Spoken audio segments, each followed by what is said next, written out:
बहुत समय पहले एक छोटा सा गांव था जिसका नाम था शांतिपुर। इस गांव में एक गरीब किसान रहता था। उसका नाम था हरिदास। हरिदास सीधा सादा, मेहनती और ईमानदार व्यक्ति था। उसके पास जमीन बहुत कम थी, लेकिन अपने छोटे खेत से ही वह अपनी पत्नी और 2 बच्चों का पेट भरता था। हर साल हरिदास मेहनत करता, लेकिन कभी सूखा पड़ता तो कभी ओले गिरते। खेती तबाह हो जाती और कर्ज बढ़ता जाता। गांव के लोग उसका मजाक उड़ाते, कहते, हरिदास अब खेती छोड़ दे, कहीं मजदूरी कर ले, ये खेत तेरे बस का नहीं। लेकिन हरिदास हमेशा एक ही बात कहता, भगवान मेरे हाथ में मेहनत दी है और मैं मेहनत करता रहूंगा। एक दिन जरूर अच्छा फल मिलेगा। बीज जो किसी ने न देखा। एक साल हरिदास को एक बूढ़े साधु मिले। उन्होंने उसे एक छोटा सा बीज दिया और कहा, यह कोई साधारण बीज नहीं है।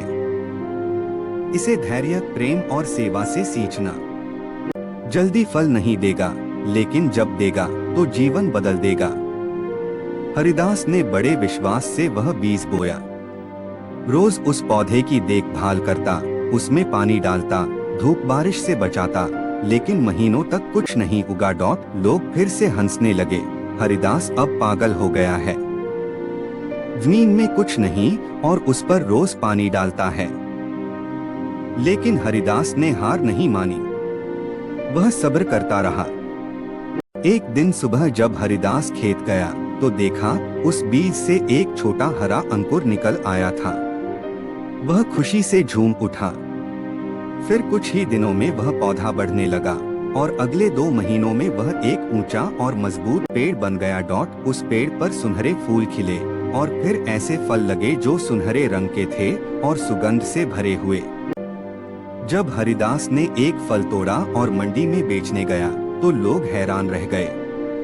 वह फल इतना दुर्लभ और स्वादिष्ट था कि एक फल की कीमत 1000 रुपए थी। धीरे धीरे हरिदास के पास ढेर सारे ग्राहक आने लगे। वह अमीर नहीं, लेकिन संतुष्ट और आत्मनिर्भर बन गया। गांव के वही लोग जो उसे ताना मारते थे, अब उससे सलाह लेने आए। अंत की सीख। एक दिन गांव के बच्चों ने हरिदास से पूछा, बाबा ये फल कैसे उगा? बाकी लोगों के खेतों में क्यों नहीं उगा? हरिदास मुस्कुराकर बोला, बच्चों, वह बीज साधु ने सबको दिया था, लेकिन मैंने ही उस पर भरोसा किया और सब्र रखा। यही वजह है कि उसका फल मुझे मिला।